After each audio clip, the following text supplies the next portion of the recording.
Welcome to UK Business Show, UK's premier business show where we feature business thought leaders, high achievers, and industry experts. Today's episode is brought to you by World Outsourcing Solutions Limited, a company that specializes in helping executive business owners with virtual assistant services and business growth systems. Here's your host.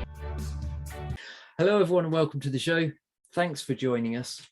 My guest today, Risa Williams, is a great friend of our show. She'll be familiar to a lot of you that have been with us for a long time. She's actually come back for the third episode, which I think is a bit of a record so far. Really good. Do I get a certificate? Well, yeah, absolutely. Yeah, definitely. Before I share with the newer listeners a little bit about you, Risa, what's the key takeaway, the one thing we're going to sort of focus on specifically that will help people in this episode? So my newest book, The Ultimate Time Management Toolkit, focuses on how your emotions, the emotions you're experiencing, change your perspective of time and the way you're experiencing your time. So in other words, your emotional framework is either shrinking or stretching your perception of time. That is such a key thing. I've actually read the book as well, big fan. And that was one of the key kind of quotes that stuck out to me, that when you're under high stress, your perception of time narrows. Yes. And I thought, yeah, that makes a lot of sense. That really helped me at the time. So that's good. So if you don't catch anything else, please stay with us, catch the whole episode. But just that nugget can really help you reframe certain things when you're in high stress scenarios. Mm-hmm. Anyway, so for those that don't know, Risa was with us last year and she shared some of the practical tools from her book then, The Ultimate Anxiety Toolkit. And that's episode 352. So make sure you catch that one after this. Now she's back with us, as she said, to talk about helping us manage our time better. So Risa's a licensed therapist and productivity coach.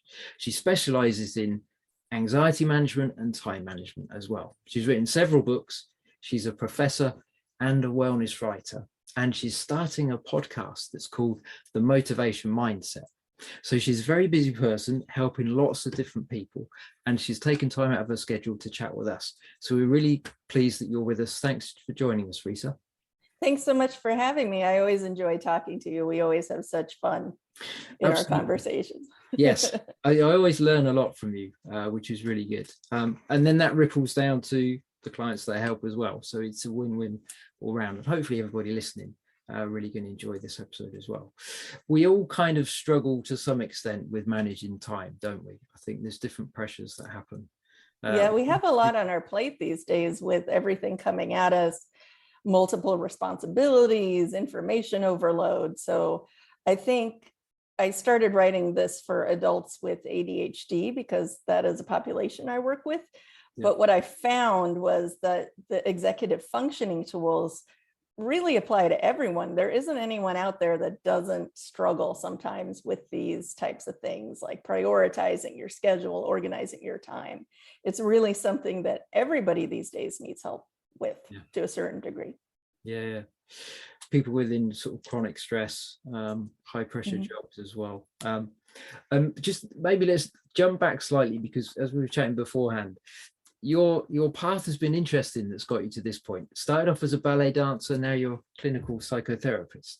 So unpack, just in a few moments, unpack part of that. Unpack my entire existence in a few moments. I've worn lots of hats and I've traveled down a lot of roads, and it hasn't always been linear.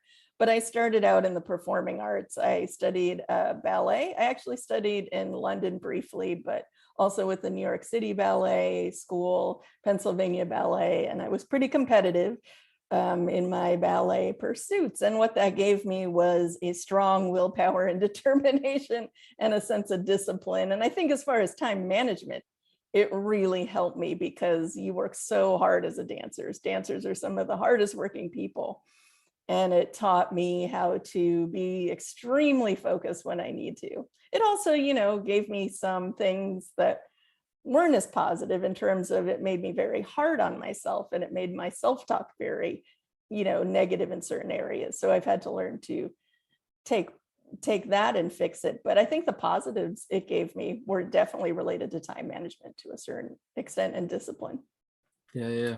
And you also help dancers and people in performing arts as well now, don't you, amongst a plethora of other clients? Yeah, so a lot of my clients now are performing artists, people who perform on stage, a lot of athletes and dancers as well. So it's nice to be able to speak their language and kind of come to those sessions with an understanding of what they've been through and how hard they've worked as well. I eventually went to school for writing, and I was a writer for a long time before I became a therapist. And it lends itself well because I was always so interested in psychology from a writing point of view. Like, how do you write better characters? How do you understand people better in order to create better writing? And then once I went back to school for psychology to get a graduate degree, I realized I really, really liked the idea of helping people and studying different modalities of therapy. And so now I've come full circle back to writing after traveling down many paths. But yeah, it's been an interesting journey for sure. And I've learned a lot about myself, and I've learned a lot about other people as well. Yeah. And it's really good that you're sharing it in the way that you do, backed by the science and the kind of the understanding from the psychological perspective as well. But the tools are very practical. That's one of the things I think anybody that picks up the book and starts looking at it, and as we'll dig into a few of the tools in a moment, they're straightforward enough to apply in the sense of you can understand how to apply them and what to do. The challenge is making sure we do it, isn't it? With anything else, knowing doing it, and kind of custom tailoring it to your own needs. It's very easy to read a self-help book and think, oh, that makes a lot of sense, that yeah, I should do that. But then applying it is a whole different story. So I try to put a lot of visual metaphors, illustrations, things that will stick in your head so that you can retain the information in a simpler way. But I also have worksheets, which I know that you've done a few. And if you actually do the worksheets, I think it helps you integrate the knowledge in an easier way that you can apply it to everyday situations. So if you really take the time to write things out, it helps your brain in a number of ways in terms of remembering things, but also understanding how you can take what parts of the tool work for you and apply it, sometimes in small percentages instead of seeing it in extremes, like you have to fix everything automatically. Sometimes you just take a tiny step forward with an idea, and it opens up new doors for you in terms of how you're approaching things and experiencing time. Yeah, as well. Yeah, definitely. And a lot of the tools, they're interlinked. They dovetail well with each other, don't they? You don't have to just have one and try and master that. There's 2 or 3 that I've found that actually work together and tie in well. So hopefully we've created enough suspense about the tools, and we'll dig into them. The book is kind of split into sort of 5 areas in the sense of managing time, getting organized, motivation, achieving goals, and sort of the calm, confident perspective as well. So it's one of the things that I sort of realized when I was first looking at it was you could manage time in the sense of getting a structure or practice or habits of doing activities, but you tackle a lot more than that, as in you help us manage our energy and our focus so that the time we have is not just spent doing the activities that we know we need to do, but we're sharp, we're as prepared as we can because of the tools that we've used. And I found that firsthand as well. Maybe I'll share that a little bit later, but we'll see how we get into the time, because there's lots of tools we could talk about. I know they're all going to help the people listening. Maybe let's start off with the task intensity meter. Sure. So the task intensity meter, what I was trying to do was explain kind of an abstract thing, which is our concept of time, right? And how we approach tasks and how we sometimes get a little wonky with the way we're approaching things. So it starts out and it's talking about our level of stress. And sometimes we get to the end of the day and we don't know why we're so stressed out. Obviously, there are things that are not related to this that might stress you out, like confrontation or running late or problems, this kind of stuff. But sometimes it's what tasks you did and the order you did them in that has stressed you out. And the reason for that is because every task you're taking on has a certain intensity for most people. So intensity, when I talk about it like that, is like the level of stress you're experiencing when you're thinking about doing the task and actually doing the task. An example would be for instance, if I have to fill out an insurance form or do paperwork, my task intensity meter would shoot all the way up to high because I don't particularly like doing paperwork. For me, that's a stressful task. For another person, that's so low intensity for them. They like it, they know they're good at it. So that would be low. So I have low, mid, high settings. And what I'm asking people to do is really get honest with themselves about how stressful certain tasks are. Even, what we think of as simple everyday tasks, like doing laundry or chores around the house or cleaning out your garage or this kind of thing. If you start to get really honest and embrace that idea, you'll start to notice things that maybe you haven't really been gauging all that well. So for instance, you might have an unrealistic expectation of yourself that everything should be a low intensity task, or this is low intensity for so-and-so, so therefore it's low intensity for me. Or like, why can't I do 20 tasks all in a row? It might be because they're all high intensity tasks for you. Or it might be that your daily threshold of what you can handle as a high intensity task is like 2 or 3 high intensity tasks. So you want to start looking through that lens and then organize your schedule so you're not overstacking the high intensity tasks for you. Again, this is custom tailored to you. So it's different for every single person I work with. And it requires being a mindful observer of how you're reacting to something in front of you to do.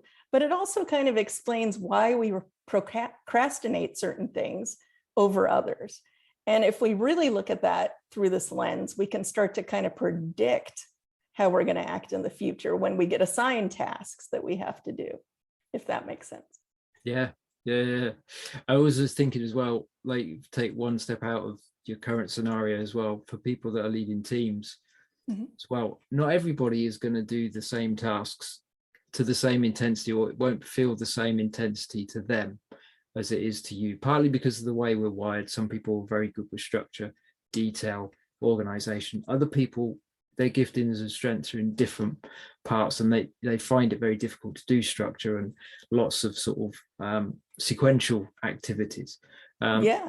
For people that are leading teams, just bear in mind as well that not everyone on your team is going to function the way you do. And if you're giving them certain workloads and tasks, you have to allow them to, like you say, get to know who they are and what sort of areas will be more stressful for them, what activities, and help them plan their day. Give them enough freedom where you can to plan what they do when, if it hasn't got a knock-on effect with someone else. It's such a key thing. I think this gives us a language to speak to each other, though, that might remove certain stigmas or shame we feel, right?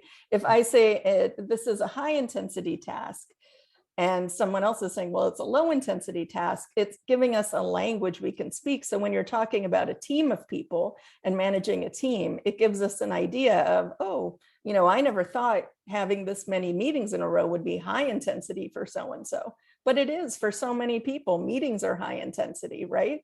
Filling out reports, sometimes high intensity. And we misread our own energy so much of the time, and our own mental energy levels so much of the time. It's quite possible that we're misreading other people as well, right? We are completely probably not gauging their mental energy and their physical energy, because we can barely do that with ourselves half the time. And you see that a lot lately, especially since the pandemic's hit. People aren't reading their mental energy as well and their physical energy, and they're wondering why they feel burnt out, why they feel so tired. So this was just a simple tool to get people practicing that a little bit, but I think it has so many applications, and you can look at your schedule and think, okay, well, after lunch, I have this meeting scheduled, and meetings are high intensity for me. So therefore, I shouldn't go right into writing that report I've been avoiding after the meeting. I need to space it out. I need to let the stress levels come down a little bit, because as you know, when cortisol is released into our system, it takes a while for our body and brain to reset.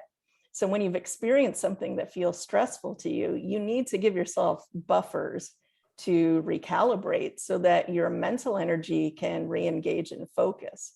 and not just have an unrealistic expectation on yourself that you should be able to handle things regardless of how you're experiencing them emotionally, because it does affect you.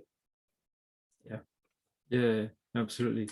And like you kind of touched on it right at the top of the conversation about the emotional state that we're in at any given time potentially will affect how we would rate the intensity of those tasks as well, isn't it? I could hit one task really well one day, but if I've had a disturbed night or I've had a disagreement or whatever that's thrown me out emotionally, coming back to the same task, it then suddenly might drain me more or less depending on my experience as well. And it's knowing yourself, as you said, is such a key thing. That's the coaching you coming out. I like that. That's good. And kind of accepting where you're at. So some days you just wake up and you're not as clear and your attention isn't as focused. And, you know, sometimes it's wired to our physical energy. Maybe you're sick, maybe you're dealing with a lot of responsibilities, other stress, relationship stress, all this other stuff. So you sit down and let's say I'm trying to write a chapter of my book and I just can't, it's not flowing. And what people often do is they beat themselves up. They say, well, last week I sat down and I wrote 2 chapters and what's wrong with me today? And that's just adding a whole nother layer on top of the struggle. You know, you're already struggling with your mental clarity, and then beating yourself up on top of it is like a secondary layer that now you've made that task pretty impossible to complete for yourself in a short amount of time. Whereas if we go sort of more with where is my energy level at? And there's the gear shifter tool in my book as well to kind of rate your general energy. So it would be like high gear, middle gear, low gear, like a car you're driving. And when you're in high gear, you can go really fast and maybe you're feeling very focused and clear-headed, but no one can really stay in high gear for long stretches of time. We can do it in short bursts. And sometimes, you know, writers will tell me, or people who focus for long periods of time will say, well, I can do that sometimes for 3 hours straight. And that can be a really good feeling because you're in the flow, but it's having an effect on your body too. So while I could write 3 chapters in one sitting, I might be burning my physical energy out at the same time. So it's kind of keeping different levels. You're aware of the different levels in your body. Yes, I can do this, but it's going to cost me later, right? Physically. Mid-level, mid-gear would be like you're working at a not so fast pace, but you're able to kind of keep your emotional stuff in check, right? Not let yourself get too emotionally wonky. Low gear would be like you're just coasting, and sometimes you need to kick it up into high gear because you have a deadline, but low gear can be a good place to go when you're taking your mental state into consideration, right? When you want to stay really calm and relaxed and not get too stressed out. So again, none of these are like you have to be in one all the time. We're constantly fluctuating. It's getting to know yourself more. It's getting to know, where do I need to go in the next hour to get this done? And what are some easy ways I can get myself there? Instead of the way we tend to go, where we just put a lot of pressure on ourselves, we beat ourselves up mentally.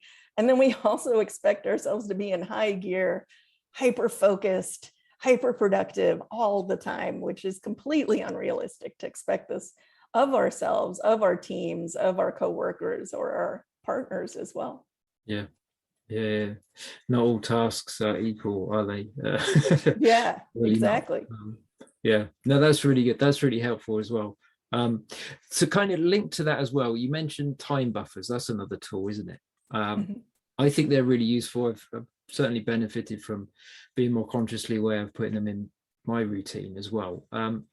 Explain what a time buffer is for people that haven't yet heard of it or read the book. So it's basically a deliberate break you're scheduling in between things. And the way I like to look at it is, if you've just done a high intensity task, you need a time buffer afterwards to step away, get some clarity, breathe, get away from the computer for even 20 minutes, go for a walk, step outside, just let your brain settle before you go into the next task, whatever it is. And lots of time management techniques kind of highlight these types of breaks. I think the more intense a task is, the longer a break you need, just from a neuroscience perspective, like what's going on in your brain and what needs to settle down. But really, any break is good. And you can have different types of time buffers. So you can have the more relaxing ones. You can have ones where you're just doing a task that is not so harsh on your brain. You can have ones that involve movement, where you get up and you go for a walk. I always encourage clients, especially the ones that work from home, to try to go outside, to try to even just sit on the porch or your patio or your balcony and just connect with what's around you. So it's bringing your brain and body back together into alignment by being in the present moment, by not being in front of a screen, by kind of looking around at what's going on around you. And they say looking at any kind of greenery, nature, plants, this slows our perception of time down. So even if you could just look out at a view outside your window and breathe into that moment and kind of connect with nature or things around you, you're settling your brain down in a really beneficial way that will help you in what you need to do next. Yeah, that makes a lot of sense. So that's not pulling up a picture on your laptop of a plant and looking at it, actually getting out and away from the screen stuff. So because like I talk about in the anxiety toolbook as well, you want to switch things up for your brain. You want to do different things with your brain. When we're at the computer all day long, we're locked into a certain mode in our brain. We're not switching it up. We need that mental flexibility throughout our day. We need downtime. That's how our brain processes memories and retains information, but it's also how we get inspiration. So sometimes when you're out for that walk or just getting a glass of water somewhere and taking a second to drink it, that's when ideas pop into your head. That's when you get those moments of, oh, that's what I need to do to solve that problem, which we don't get when we're in the same mode all the time, because our brain needs different things throughout the day. Yeah, makes a lot of sense. That's why I get inspiration when I'm brushing my teeth, because I've stopped the other activities and my mind's almost got a chance to catch up and inspire me with something. Also going for a walk as well. Since I started reading about time buffers and that, I planned in short walks in the garden throughout the day. Generally helps me connect with nature, as you say, but also just that's when I do get inspired more, because I'm away from my normal activity, and then I come back inspired with ideas which I can incorporate as well. So makes a lot of sense. Would it, just on that, would it be kind of, if you're doing a very mentally taxing activity, so say you're writing or you're doing analysis or whatever, to then get up, and the movement, it's the physical aspect, isn't it? So that helps, I guess, being the contrast, the stimuli that you mentioned. Whereas I suppose for people that are very active physically, in what your vocation or job might be, to then kind of have a tea break, whatever, and to sit and to think and to kind of use the mental faculty. Is that a good sort of? Yeah, I like that. I like what you're saying, because you're kind of gauging what you've been doing a lot of, and then consciously doing the opposite of that, right? So let's say, sometimes when I'm teaching, I'm on my feet and I'm walking around a lot and I'm like up, and my energy is really high. That would be an example of I'm in high gear and I need to bring it down to low gear, before I go home and kind of relax for the evening. So what would I do? I will sit there, drink a cup of tea for a second, maybe just sit outside of my car before I go in the commute home and take a few deep breaths. So I'm kind of centering myself. But again, if you're doing the opposite where you need to get motivated, sometimes people say going for a run or a quick walk, or even just getting up and stretching, moving your body would be helpful. Because again, it's about connecting the brain to the body, bringing ourselves back home and getting into the present moment and reading those levels that are going off inside of us. Yeah. So all of these things help, and all of them help us stretch time in a pleasurable way for ourselves, rather than just going by default, which is just we're in that stressed out, high gear mode, but our stress is rising and we're not taking into consideration the overall effect that's having on us emotionally. Yeah. This is good stuff. This is certainly helping. I know that there's there's lots of other tools I want to talk about. would like to get to the bookends one. Before we do that, though, the wall crusher sounds interesting. Unpack that one a little bit for us. So it's based on the idea of this imaginary wall of resistance that springs up when you are feeling like something is a high intensity task ahead of you. So let's say, you're avoiding writing a report for work and you have a deadline. And every time you think about it, you're like, no, I'm going to put that off. It's sort of what happens when you get stuck in a procrastination cycle with something. It feels like an impenetrable wall and you're not really sure what it is, but you just keep avoiding the task. So part of that is, I believe our brain is always listening to the words we tell it about the task and about our ability to do the task. Yeah.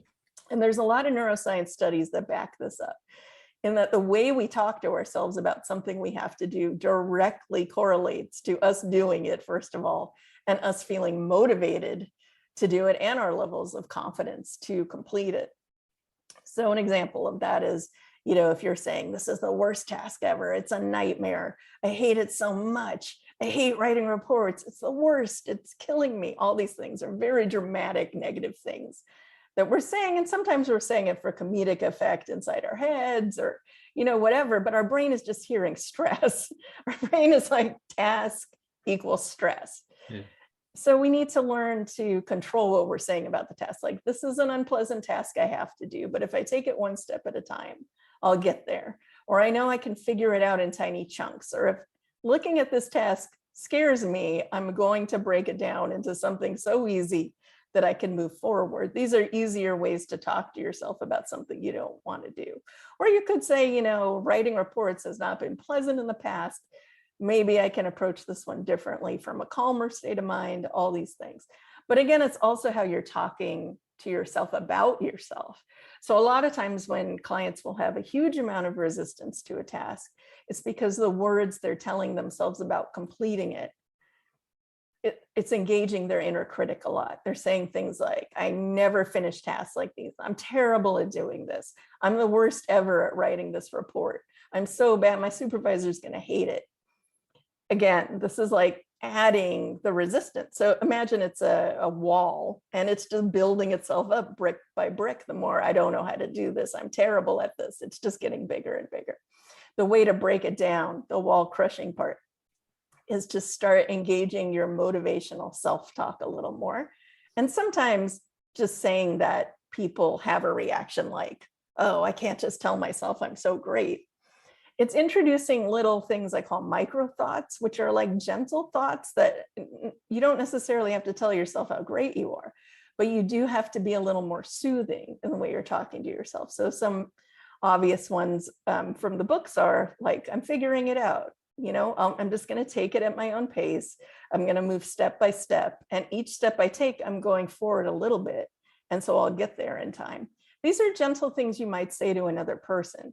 It's about learning how to be that voice to yourself. I'm learning as I go. I figured out a lot of things before. I'm sure I'll figure this out in time. And I'm breaking things down. And I'm learning and growing. And all of this is growth because it's leading me to a new outcome and to a new skill. So it's sort of going into the growth mindset more, which gets us out of the inner critic mindset. Yeah, absolutely. It makes so much sense when you put it like that. And like, you're creating a positive environment to operate in, aren't you? It just within your head, within your kind of your approach to something as well. Yeah, makes such a difference. Sadly, the wall doesn't stay down, does it? We have to. You can easily rebuild it again if you just start the negative self-talk up.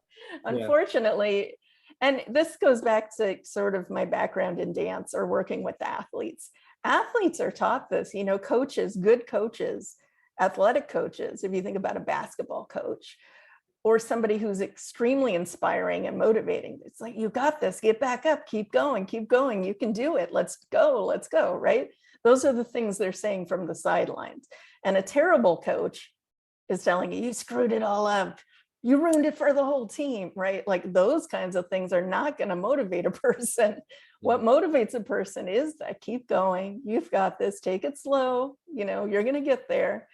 And that's what we build up, that momentum to take the wall down.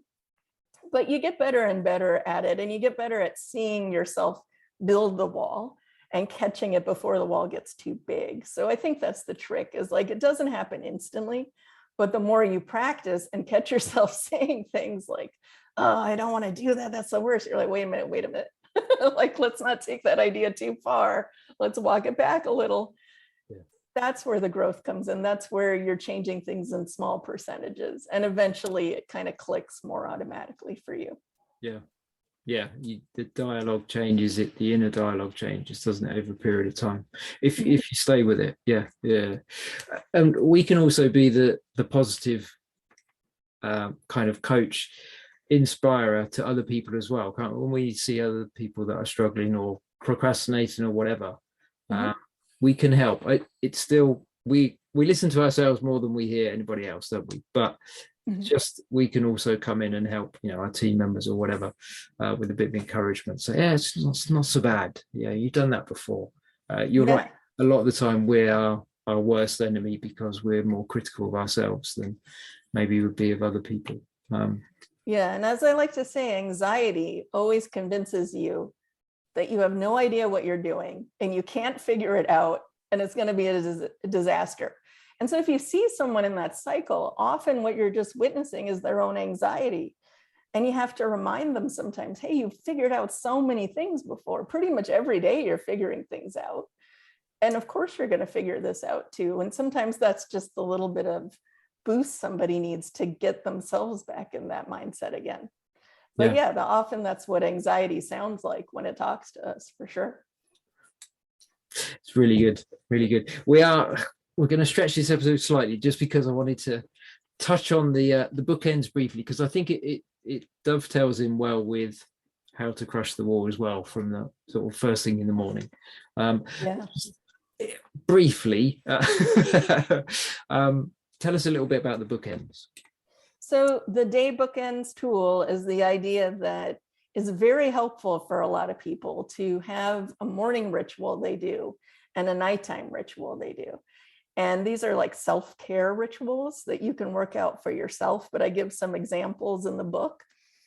And it's a way to transition from rest to work and then work to rest. Basically, what you're aiming for is, in the morning, you're coming out of rest. You don't want to leap right into work stress, like that cortisol awakening response, where your cortisol just shoots up and you have so much to do, and the negative tirade of thoughts has already started before you've gotten up and had coffee, even sometimes. So it's about learning to gently glide into your day. And then again, at night, you don't want to overwork yourself, be so stressed out, be checking your work emails up until right when you fall asleep, because you're not giving yourself that gentle transition. And that's not good for your emotional state. And it's also not good for how you're experiencing and enjoying your time and learning to stretch out the calmer moments. So I try to train people to use some of the tools that are more morning-based tools for the morning. And then at night, the main tool for night is try not to do stress-inducing activities at night. This sounds obvious, but like, put the phone away for a little while. Don't check your work email sometimes. Don't be on a screen. Try to do nothing. Try to let things settle down in your body. Sometimes you can meditate, do deep breathing, journal, read.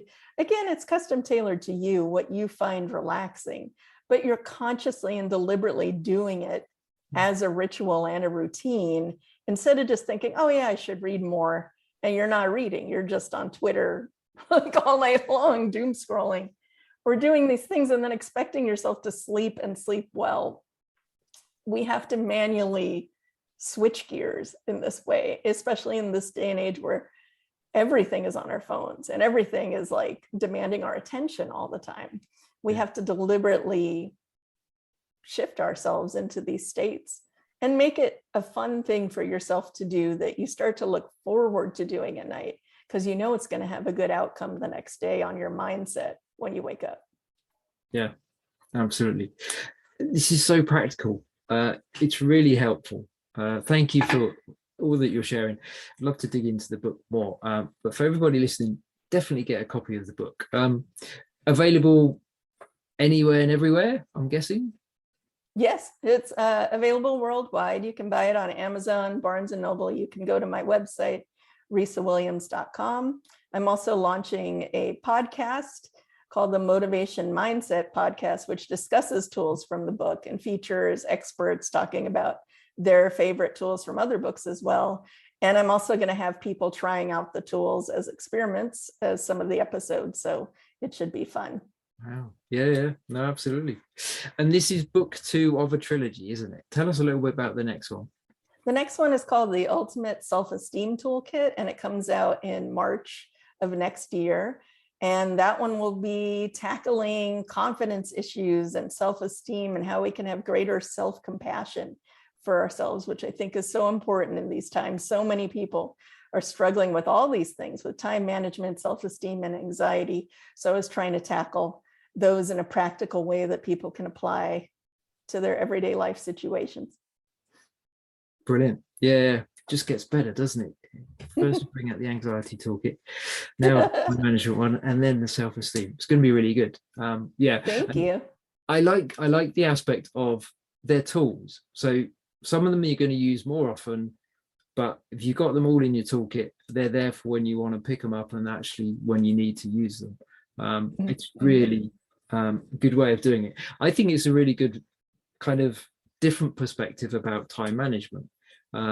Lots of practical principles, but also the approach, managing your energy, your focus, where you are at any point, your state really when you approach something is such a key element to it as well, which is why they work as well as they do. So brilliant. I knew we'd run out of time. It's always good to chat with you. Thanks for everything that you shared. Also, thank you for writing the book as well. It's helped me. I know it's going to help a lot of people as well. Thank you for trying out the tools. I really appreciated that you told me that you used them, especially the brain warm-up. That was so exciting to hear. And thank you for having me on your show. I always have fun talking to you. You're always so positive and supportive, and I appreciate that.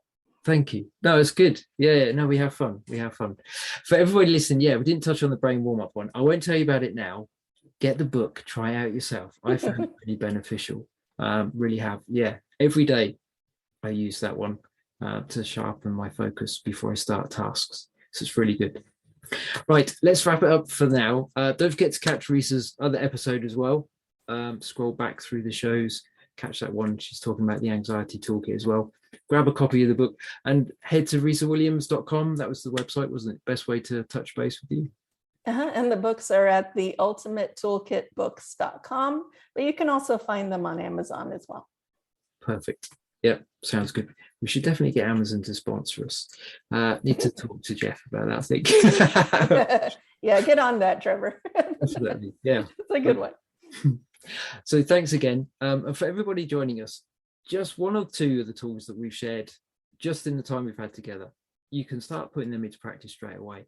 Find out what works for you. As Risa said, we're all slightly different in the way we approach things, the different things going on in our lives, but the tools are practical and they'll work for you. And if you can optimize an extra percentage of your time every day, that builds over time with exponential return. So definitely worth doing. We'll leave you with that. I'll let you think about how you're going to make use of the things we've shared going forwards. But thank you for joining us. We will catch you on the next episode. Remember that we believe in you and we believe in your potential. Bye for now.